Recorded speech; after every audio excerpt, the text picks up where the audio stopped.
Welcome to the Great Lakes Fishing Podcast presented by Fishhawk Electronics. If you're looking for news, tips, and stories about fishing the Great Lakes, you've come to the right place. And now your host, Chris Larson. Welcome to the Great Lakes Fishing Podcast. Today, our guest is Dan Baston from Minn Kota and Cannon Downriggers. Dan, thanks for joining the show. Yes, thank you for having me today. Dan, we wanted to talk to you today about the Cannon Optimum Downrigger and a bit about how that works and kind of some of the stuff that Fishhawk has worked on. First of all, for people who are unaware of the product, doesn't know how it works, tell us a little bit about the Cannon Optimum. Sure, that'd be great. The Cannon Optimum is the latest technology in downriggers. We obviously have made lots of downriggers for years. The Cannon line's been around forever, but what was missing in the downrigger technology or downrigger market was technology, basically.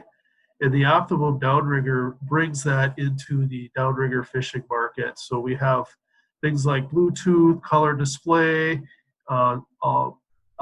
connection to your phone. We have phone apps for the Cannon. So we really bring all that technology into the downrigger fishing market. What did that research kind of do? When you're putting something together like this, it's not something you wake up and just say, hey, let's do it.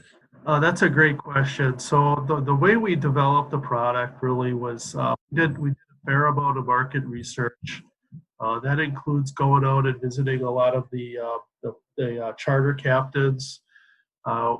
We've talked to people on Great Lakes. We've talked to people out the Pacific Northwest, as well as long as the Eastern Coast.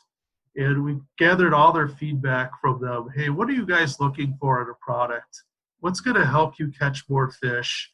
And a lot of the features that are on the Optimum really have developed from a lot of their feedback in the field. And really learning how everybody's fishing techniques are different, across the U.S. and even into Europe. It's really amazing how different people use downriggers in their application. So we did get quite a bit of field feedback. Can you go into that a little bit, Dan? Like, how is it different? How does somebody from the Pacific Northwest, how does their fishing differ from somebody who is in Lake Michigan? Sure, like Lake Michigan, it's a huge market out on Lake Michigan. Primarily for salmon and trout. They're typically looking for thermoclines and bait fish, and setting their downrigger to hit those spots. And they're looking, to get the bait right near the thermoclines.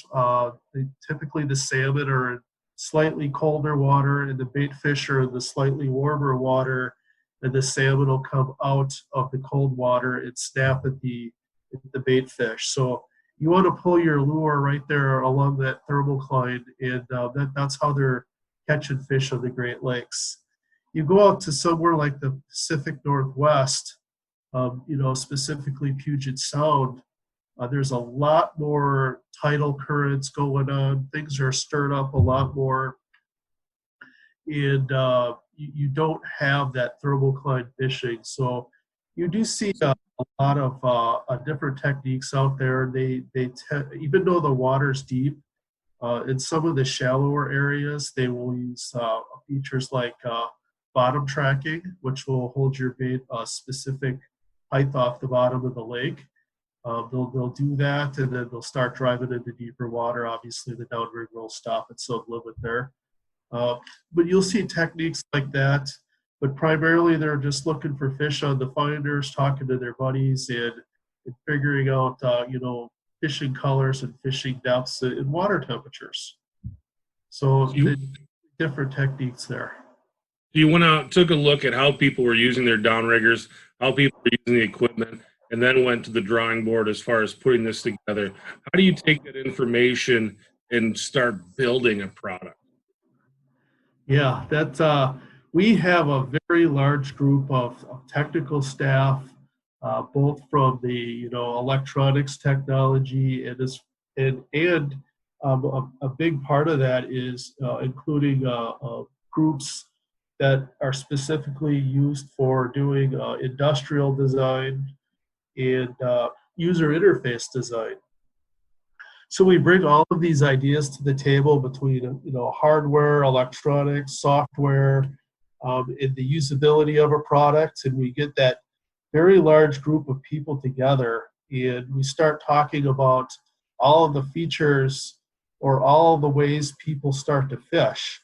And we list out things we can do, things that are going to be difficult to do, and we start prioritizing things, and then just really putting it all together. And how do we make the product very simple to use, would include all these high-tech features, and make them very usable to the end consumer. Can you go into that a little bit, Dan? What are some of those features? What are some of the things that were built into this that you're not going to find on your standard downrigger? Absolutely. So a big feature that we've added. We used to have Cannon Link feature in our older downriggers, where all the cannons could be connected together through wires, and that information be put up on the display of your Humminbird fish finder. That product was obsoleted years ago, but what we did do is we brought those features back, but we've done it all through wireless technology and through your phone app. So one of the biggest things that you see on especially charter fishing is you have a captain who's at the helm of the boat. He's doing all the monitoring, all the communication with his fishing partners, watching the fish finders, watching the other boats, keeping track of the vessel. And he really needs to have a good handle on what his mate is doing, and making sure that the downriggers are placed in places where there's active fish. So with the Bluetooth technology and the phone app, and even connection to the Humminbird fish finders, now he's got access to all of that. So even shortly after this thing has been released, we've seen a high interest in people using the apps. They'll put even a tablet at the helm just to get another display, and they can have control and they can have knowledge of where all the downriggers are at on the boat. So huge feature there that we added.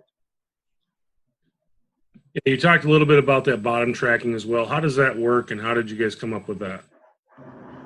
So bottom tracking is something that we have had for a while on some of our other product, but basically it is much easier to use now with the graphical display. But essentially we could take these. You have the option to add a sonar to the downrigger. There's a plug on the downrigger. You can put a specific sonar on the back of your boat, and the downrigger can watch the bottom of the boat. If you choose to use Humminbird fish finders, we can actually access the depth off of the fish finder sonar, and that's one less thing that needs to be mounted to the boat. So the way the product works is we know the bottom of the depth, and we tell the downrigger simply that we want to say, hey, stay 10 feet off the bottom or 5 feet off the bottom, because we're after the lake trout that are sitting on the bottom of the lake or body of water. And we could track the bottom of the water, and the weight will actually move up and down and just correlate to the bottom of your lake that you're trying to fish. So you've developed a product, you have it ready to go. What did that testing process look like? The testing process has been very involved. The first thing we do is develop the product. Obviously, we go through many software iterations like every other product out there. But software release after software release, we are checking the product internally. We have a huge amount of resources in our company invested into testing product in the lab, in controlled environments, But at the end of the day, as the software starts to get more mature and the hardware and bugs are figured out, we really need to be out on the water. So phase one of that is getting out on the water with our boats or people that we work very closely with. We get out on the water, we go fishing. How's the product working? Is the user interface what we expected? Is it easy to use? Obviously, when there's a fish on, everybody's excited.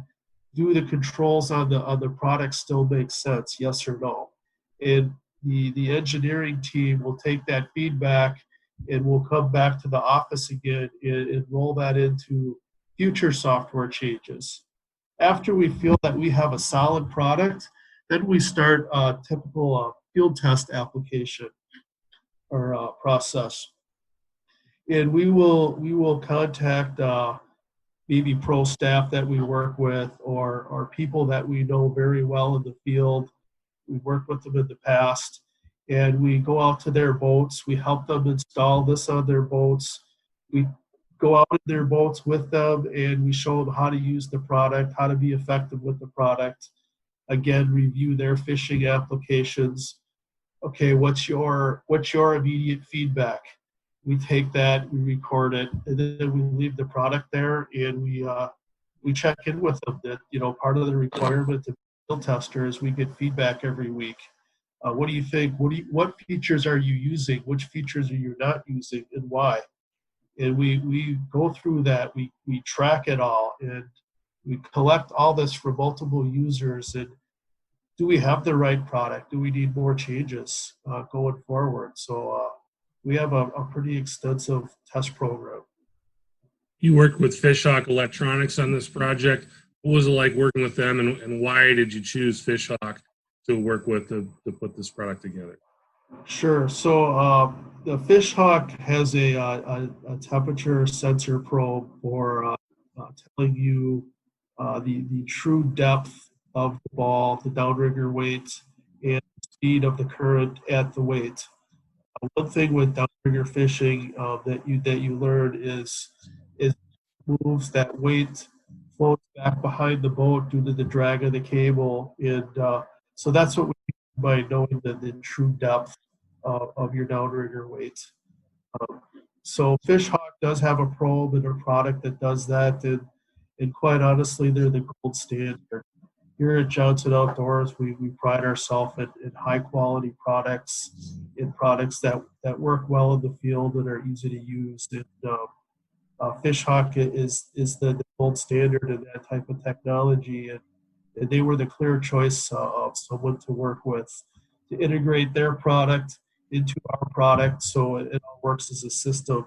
Again, to be something that's very user friendly and easy for the consumer to use. But in the end, it was definitely the right choice.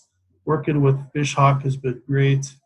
We've gotten a ton of feedback from the owner of the company, Trevor, and I think it's been a mutual, awesome relationship, and that relationship has continued into further conversations about what to do in the future with other products. Awesome. Tell us a little bit of the reception of the product. It's been out in consumers' hands now. What are people saying when they get back to you about getting their Optimums? We had targeted a sales number for the year, and we blew past that in the first 3 months when we released the product. So I think people are really excited about the product. It's selling well. The initial feedback that we've been hearing is they absolutely love it. It's so easy to use. There's nothing like it out in the field. They really like the color display and the ease of use of all the menus and the screens. And the features are easy to find and easy to understand. So very, very positive feedback. There are 2 different models. You've got the Optimum and the Optimum TS. What are the differences between the 2 models? Sure. We have the Optimum is really targeted for freshwater. It's a black frame, and it's got a black boom, and it's got black plastic reel spool, and really targeted for the freshwater. However, you do start seeing a lot of the TSs showing up in freshwater now, but that is a geared more for the saltwater market. It's got the stainless steel boom. It's a white frame and a stainless steel white spool, and it is a white downrigger and with all stainless screws and hardware throughout. So really targeted more for the saltwater, but you really see a lot of those white downriggers showing up on the Great Lakes as people have white fiberglass boats. It is a better match. Dan, what does the product cost and where can people go to find out more about it? Yeah, that's a great question. So if you go to cannondownriggers.com, we have a brand new website that we just released, and it's got all the information on the Optimums as well as all of the other downriggers, and you can find out about other products that we offer. As far as the cost goes, the Optimum is $14.99, and the Optimum TS is $16.99. And Baston, was there anything that I didn't ask you that you think is important, something you want to get out and let people know about? I would just encourage everybody to go out and take a look at our website and really understand all the features that we offer in our new product. It's way too many features to go over in a podcast like this. So please look at our website if you're at all interested in downriggers, and I think you'll be pleasantly surprised at what we offer out there. Dan, Baston from Cannon Downriggers, really appreciate coming on. Yep, thank you for your time, Chris. Appreciate it. Thanks for listening to the Great Lakes Fishing Podcast presented by Fishhawk Electronics. For more information on fishing the Great Lakes, visit our blog at fishhawkelectronics.com.